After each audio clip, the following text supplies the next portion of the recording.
हरियाणा की हर अपडेट के लिए बेल आइकन दबाएं और सब्सक्राइब करें STV हरियाणा न्यूज। साथ में अनामिका अजय मिश्रा।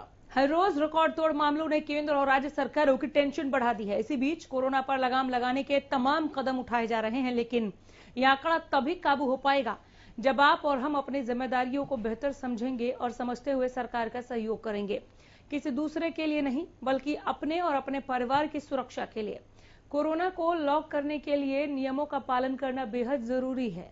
लॉकडाउन को लेकर आप बात तो जरूर कर रहे हैं, लेकिन कोरोना से बचने के लिए आप अपने स्तर पर क्या कोशिशें कर रहे हैं, ये भी बहुत ज्यादा जरूरी है।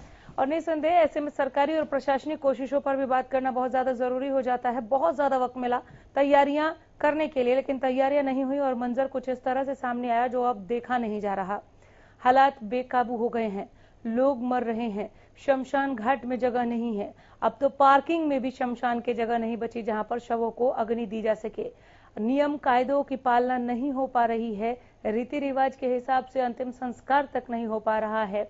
आलम देखिए, स्थिति पर जरा एक नजर दौड़ाइए। अस्पताल में बेड नहीं है इलाज के लिए, शमशान घाट में जगह नहीं है मोक्ष के लिए।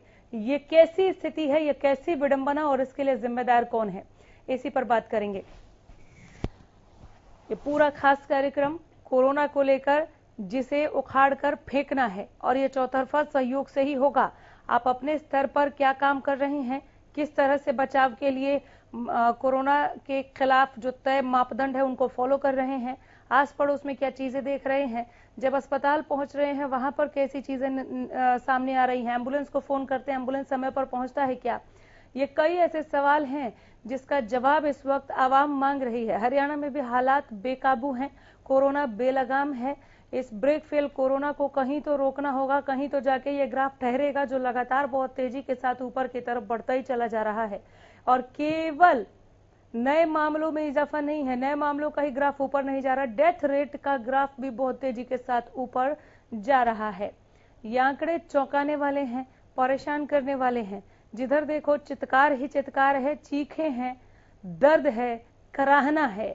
सरकार कह रही है कि संसाधन तो पर्याप्त है। कैसे पचा ले आपकी बात को जनाब, लोग क्यों मर रहे हैं, आपके पास संसाधन है तो। कल जो ऑक्सीजन एक्सप्रेस उड़ीसा के लिए रवाना हुई है, कल सीएम ने कहा कि 36 घंटे में वो ऑक्सीजन लेकर यहां पर पहुंच जाएगी। अगर वो 36 घंटे में वाकई पहुंच जाती है तो भी इन 36 घंटों के दरमियान जिन मरीजों को ऑक्सीजन की जरूरत है, जहां किल्लत है, जिन अस्पतालों ने कहा कि ऑक्सीजन दे दीजिए जनाब, वहां पर उन मरीजों के इलाज के लिए और इलाज में हो रही इस किल्लत के लिए जिम्मेदार कौन है। कई लोग अस्पताल के बाहर बैठकर रो रहे हैं कि भीतर जगह नहीं मिल रही, बेड नहीं है। उन्हें कहा जा रहा है यहाँ जगह ही नहीं है, आपको कैसे एडमिट ले लें। उन लोगों के इलाज के लिए जिम्मेदारी किसकी है। कोरोना कल परसों तरसों नहीं आया है, 1 साल से ज्यादा का वक्त हो गया। इस बीच हमने केवल एक वैक्सीन बनाई, ठीक है, 2 वैक्सीन हमारे पास स्वदेशी हैं, लेकिन इसके अलावा क्या ऑक्सीजन जैसी चीज के लिए भी हमें अब कहना होगा सरकार को कि अस्पतालों में इसकी आपूर्ति कितनी और कैसी होनी चाहिए। गगन सेंगर पिहोवा से हमारे संवाददाता जुड़ गए हैं ज्यादा जानकारी लिए हुए। पिहोवा की तबीयत बताएं गगन। जी अनामिका, देखिए मैं आपको बताना चाहूंगा, आए दिन यहाँ पर नए कोरोना के केसेस देखने को मिल रहे।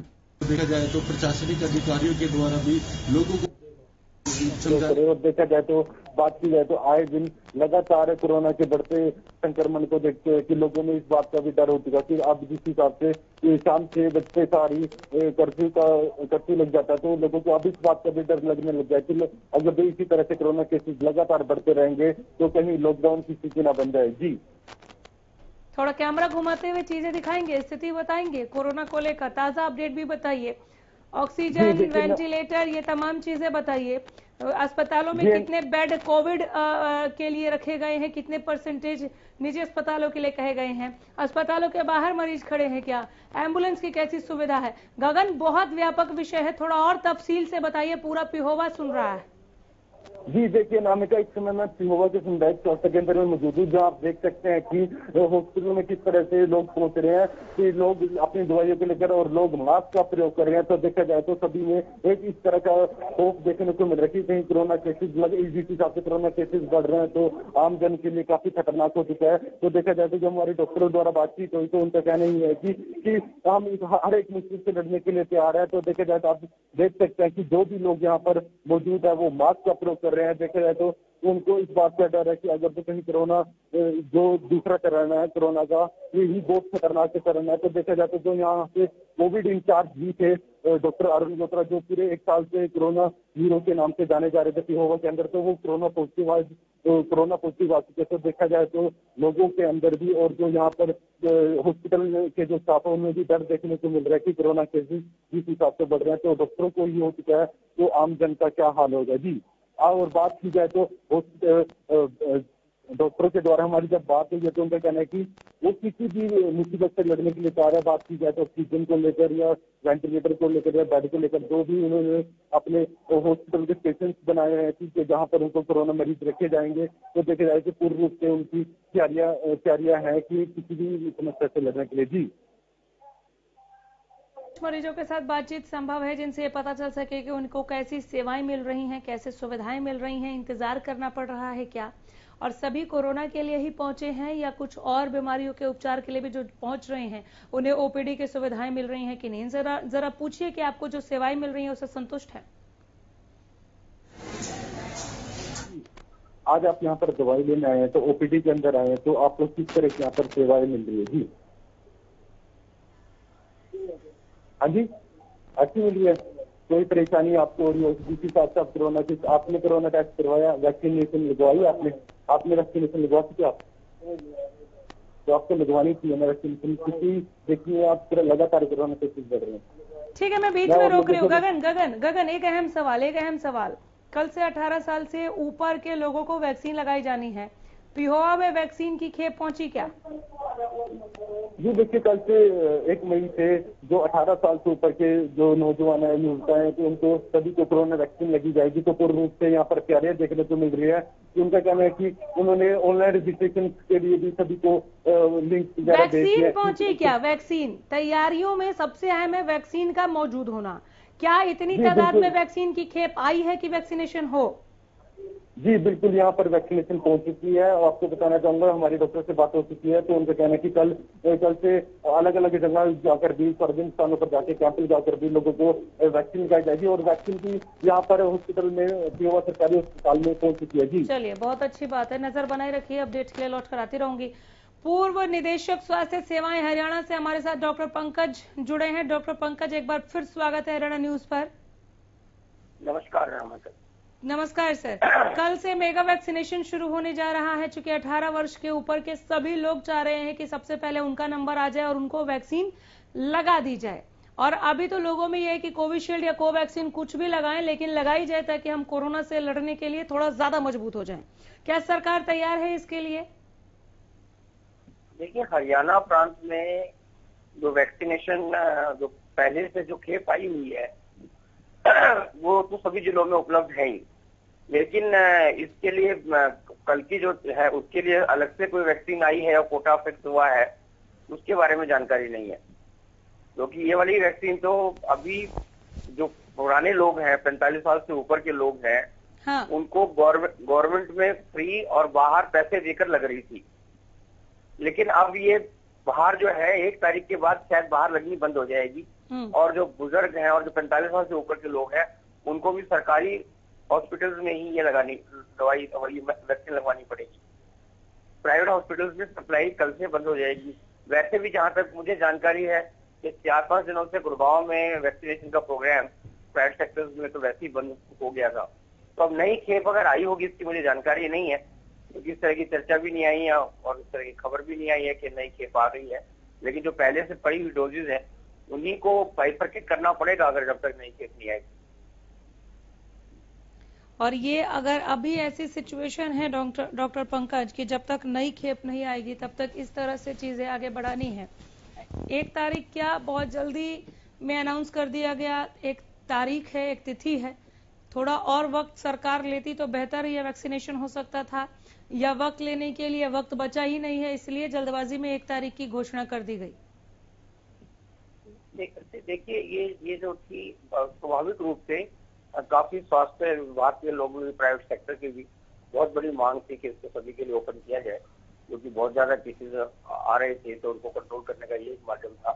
जिससे दबाव में आके फैसला तो कर दिया, लेकिन अभी जो सीरम इंस्टीट्यूट हैं या जो बना रही हैं, इसकी सप्लाई जो है वो उतना तेजी के साथ नहीं बढ़ी जितनी तेजी के साथ ये निर्णय लेना पड़ गया। ये निर्णय स्वाभाविक रूप से सामाजिक दबाव में और के दबाव में लेना पड़ा। निर्णय अच्छा है लेकिन तैयारी नहीं है, मतलब सरकार का एक्शन प्लान नहीं है, बस एक अनाउंसमेंट है। सरकार भी इसमें हेल्पलेस है, क्योंकि सरकार ने भी ये कहा है कि आप बाहर से भी मंगवा सकते हैं, बाहर के लिए भी ओपन कर दिया है। जो बाकी देशों में जो बन रही है वैक्सीन, उनके लिए भी ओपन कर दिया है, लेकिन उसको खरीदने में उनको पैसे का इंतजाम करना होगा, ड्यू प्रोसेस अडॉप्ट करना होगा, तो ये सब समय लगने वाला है। महाराष्ट्र में 15 तारीख का उन्होंने कह दिया कि 15 तारीख तक आप रजिस्ट्रेशन कराइएगा, 15 तारीख के बाद उनका प्रोग्राम शुरू होगा। बिल्कुल, तो 15 तारीख तक के लिए महाराष्ट्र में लॉकडाउन को बढ़ा भी दिया गया है। मैं लौट रही हूँ आपके पास। अनूप कुंडू हिसार का हाल बताने के लिए जुड़ गए हैं। अनूप, हिसार की तबीयत बताइए। हिसार में लगातार मामले बढ़ ही रहे हैं, 427 के करीब अब तक मौतें हो चुकी हैं। इसके अलावा नए मामलों की बात करें तो उनमें भी लगातार बढ़ोतरी हो रही है, और प्रशासन ने अब ग्रामीण स्तर पर भी जो माइक्रो कंटेनमेंट जोन है, बफर जोन है, वो बनाने शुरू कर दिए हैं, जहाँ पर स्वास्थ्य कर्मियों की ड्यूटियां लगाई जा रही है। क्योंकि लगातार प्रकार से हिसार में मामले बढ़ रहे हैं, वो अपने आप में स्थिति पैदा कर रहे हैं। शहर के भी कुछ इलाकों को कंटेनमेंट और बफर जोन घोषित किया गया है। स्थिति धीरे धीरे लॉकडाउन जैसी होती जा रही है, और ऐसा लग रहा है कि हिसार में बहुत जल्दी लॉकडाउन लगाने जैसी स्थिति भी उत्पन्न हो सकती है। जी अनामिका। हिसार के उपायुक्त क्या कर रहे हैं इस वक्त? देखिए, हिसार के उपायुक्त और जो एसपीओ लगातार दौरा कर रहे हैं, हॉस्पिटलों में जायजा ले रहे हैं, लेकिन वो व्यवस्था अभी तक नहीं बन पा रही। हमने कल भी देखा कि हिसार में उपलाना से कुछ पेशेंट आए थे, उनको एकदम से ऐसे लक्षण हुए जिस प्रकार से कोरोना के होते हैं, तो उनको रख दिया गया कि जब तक कोरोना की रिपोर्ट नहीं आती तब तक आपको ऑक्सीजन की भी उपलब्ध नहीं हो पाएगी। तो ऐसे में मरीजों को बड़ी दिक्कतें हो रही है कि उनको टेस्ट की जो रिपोर्ट है वो 24 घंटे में आती है, और अगर 24 घंटे से पहले उन्हें ऑक्सीजन की जरूरत पड़ जाती है तो ऑक्सीजन और बेड मिलना बड़ा मुश्किल हो चुका है। और प्राइवेट हॉस्पिटलों में अगर जाने का रुख बना जाए तो प्राइवेट हॉस्पिटलों में भी इलाज बड़ा महंगा हो रहा है, और वहाँ पर भी बेड नहीं मिल रहे हैं। जी हाँ अनूप, आपने कहा कि हिसार में संभावना है कि बहुत जल्दी लॉकडाउन लगा दिया जाए, ये लोगों की मांग है या बढ़ते केसेस को देखकर, परेशानियों को बढ़ता हुआ देखकर, एकदम चरमरा चुकी स्वास्थ्य विभाग को, स्वास्थ्य व्यवस्था को देखकर आप कह रहे हैं? देखिए, बिल्कुल अनामिका जी, जो स्वास्थ्य विभाग की चरमराती हुई व्यवस्था है उसको देख करके ऐसा बोला जा रहा है, क्योंकि हिसार में जितने हॉस्पिटल है वो सारे पूरी तरह से बेड है वो फुल हो चुके हैं। इसके अलावा सिविल हॉस्पिटल में कोई बेड और ऑक्सीजन की सुविधाएं नहीं मिल पा रही है।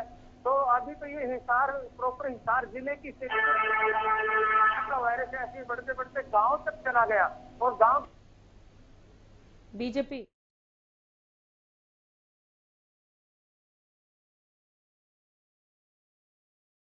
अपडेट के लिए लौट कर आती रहूंगी। डॉक्टर पंकज, आप हैं क्या? हाँ जी, हाँ जी। डॉक्टर, मैं बहुत हैरान हूं कि लगातार स्थिति बेकाबू है, बेलगाम है, और सरकार लॉकडाउन पर सोच ही नहीं रही है। देखिए, आप समझिएगा कि मुख्यमंत्री जी ने कहा कि इसकी बीमारी की सुनामी आ गई है, लेकिन अगर अभी आप आंकड़े देखना शुरू करेंगे चारों तरफ, तो ये एक मौत की सुनामी आनी शुरू हो गई है। बहुत डेथ्स हो रही है, जो ऑफिशियली रिकॉर्ड हो रही है वो अलग है। बहुत सारे लोग हैं जिनका टेस्ट ही नहीं करवा पा रहे हैं, टेस्ट ही नहीं हो पा रहा है, और कोरोना के कारण जान गंवा रहे हैं। ये केवल डेथ का वही आंकड़ा है जिसमें कोरोना की रिपोर्ट पॉजिटिव आई थी। अब आप एक जो बात कह रहे हैं कि जो टेस्ट हो रहा है, ये टेस्ट भी आप समझिएगा 4-5 दिन में रिपोर्ट आती है। तो उस 4-5 दिन में रिपोर्ट आने तक मरीज संशय में रहता है, और वह इधर उधर घूमता है तो बाकी लोगों को भी इन्फेक्ट करता है। तो आप देखिएगा कि टेस्टिंग की फैसिलिटीज और रिपोर्ट आने की फैसिलिटीज ये भी पूरी तरह से चरमरा गई है। जो प्राइवेट लैब्स हैं देखिए अब सरकार अपना डंडा चलाती है, और डंडा चलाती है तो जिसको दर्द होता है, तकलीफ होता है तो बंद कर देते हैं। अब जो एम्बुलेंस की सर्विसेज है, कल मुझे पता लगा कि गुड़गांव में एम्बुलेंस की सर्विसेज वालों ने स्ट्राइक भी कर दी थी वहां पे, कि उनका ये कहना था कि वो हमें ऑक्सीजन भरने नहीं दे रहे, ऑक्सीजन की सप्लाई नहीं मिल रही है। बहुत दुख दर्द के साथ रो रहे थे। ये अलग बात है, ये बिल्कुल ठीक बात है कि इस समय लोग मुनाफा कमाने के लिए इंसानियत को भूल रहे हैं। 4-4 किलोमीटर के लिए 6-6 हजार 8-8 हजार में एम्बुलेंस के लिए देने की बात कर रहे हैं, लेकिन ये तभी हो पा रहा है। और आप देखिएगा सरकारी एम्बुलेंसेज जो हैं वो अभी भी वहीं पे आपको खड़ी मिलेंगी। अगर आप अस्पताल में जाके देखेंगे तो बहुत सारी एम्बुलेंसेज खड़ी होती हैं, और वहीं पे खड़ा होकर आप 108 नंबर पर बात कीजिएगा कि एम्बुलेंस चाहिए, ऐसे मरीज को लेके आना अस्पताल में, तो वो आपको कहेंगे जी वेटिंग है, अभी तो काफी लंबी वेटिंग है। ताकि आप परेशान होके कोई ना कोई और बंदोबस्त करके आप सब अपने गंतव्य स्थान पर पहुंच जाए। तो ये सिस्टम जो है पूरी तरीके से कोलैप्स, तो मैंने कल भी कहा था कि कोलैप्स तो पहले ही था, लेकिन इतना बर्डन फैलने के बाद ये एक्सपोज हो गया है सिस्टम जो है। और इसके लिए एक सरकार नहीं, पूरा तंत्र, इतने सालों की सरकारों के लिए फैसले जो वो जिम्मेवार है। अब आप देख लीजिए गुड़गांव का सिविल हॉस्पिटल कितने दिन से बंद पड़ा हुआ है, जो मेन सिविल हॉस्पिटल है। क्या सिविल हॉस्पिटल बंद नहीं जाना चाहिए था? लेकिन वो आज तक टूटा भी नहीं है। बनने की बात तो अलग है, इनॉग्रेशन हो चुका, पैसे अलॉट हो चुके हैं, जमीन हो गई, बात सब चीजें बातचीत चल रही है, लेकिन अभी तक वो खड़ा हुआ है, यूं का यूं खड़ा हुआ, टूटना भी शुरू नहीं हुआ है। तो मुझे समझ नहीं आ रहा कि हम किस डायरेक्शन में जा रहे हैं। इस समय सब डॉक्टर जो कम्युनिटी है वो पूरी तरह से हेल्पलेस महसूस कर रही है।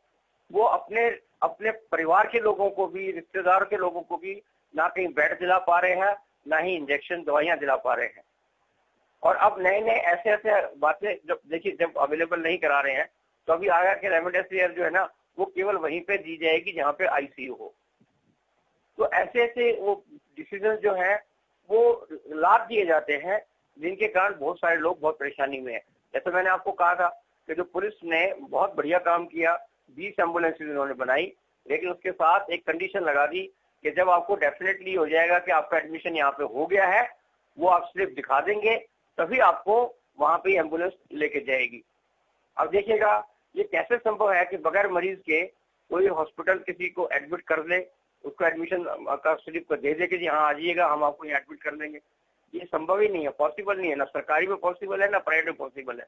लेकिन ये कंडीशन उन्होंने लगा दी जी, आप अभी फोन पे बात करके देख लीजिएगा, 9999999953 नंबर है, और आप उस पर व्हाट्सएप करके देख लीजिएगा, आपको यही मैसेज मिलेगा, यही बातचीत मिलेगी कि अगर आपका कंफर्म्ड आपके पास है तो ही आपको इसके बारे में मतलब हेल्प हो पाएगी। हेलो, एक बहुत ही अजीब और बहुत संकट की स्थिति है यहाँ पर डॉक्टर पंकज। कोरोना के चेन को ब्रेक किया जाना ही एकमात्र उपाय है कि हम आंकड़ों को स्थिर करें और नीचे की तरफ लाए। कोई सुझाव देंगे कैसे इस चेन को ब्रेक कर सकते हैं?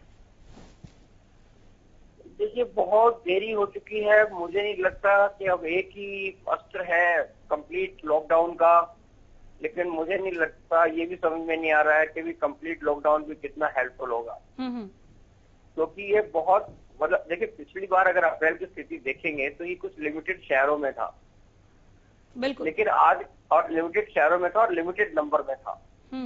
आज उस फिगर के सामने 1 0 या 2 0 और लगा लीजिएगा, मान लो 5 केस आते थे तो 50 आ रहे हैं, ठीक है, कहीं अगर 50 आते थे तो 500 आ रहे हैं, बिल्कुल। तो एक आप लगा लीजिएगा, और आप वहाँ पहले अगर मान लो एक स्थान पर आते थे उसके सामने 0 लगा लीजिएगा, 10। अगर मान लो पहले एक डिस्ट्रिक्ट में था अप्रैल में तो अब 10 डिस्ट्रिक्टों में, अगर यानी स्थिति इतनी भयावह हो गई है कि सरकार जो कह रही है, खट्टर साहब जो कह रहे हैं कि एक आखिरी विकल्प ही होगा जब हम लॉकडाउन लगाएंगे, और हम उस विकल्प तक नहीं जाना चाह रहे। स्थिति इतनी खतरनाक है कि अगर संपूर्ण लॉकडाउन भी सरकार लगा देती है तो भी ये कंट्रोल होगा कि नहीं होगा कुछ कहा नहीं जा सकता। उसके बावजूद लॉकडाउन पर देरी हो रही है। बहुत शुक्रिया सर, वक्त दिया आपने, बहुत धन्यवाद। हम दोबारा जुड़ेंगे, चूंकि हेल्थ एक्सपर्ट के साथ बातचीत लोगों तक पहुंचनी बहुत ज्यादा जरूरी है। फिलहाल सोनीपत का हाल जान लेते हैं, हमारे संवाददाता लाजपत जुड़ गए हैं। कब थमेगा सोनीपत में ये संकट? इस संकट को थामने के लिए क्या देख रहे हैं? सोनीपत की तबीयत को लेकर कैसी खबरें हैं आपके पास, क्या अपडेट है? मामलों को लेकर, मामलों में डरावने उछाल को लेकर, महकमे की जिम्मेदारी जवाबदेही को लेकर, विज साहब के निर्देश उनको फॉलो किए जाने को लेकर कैसी तस्वीरें?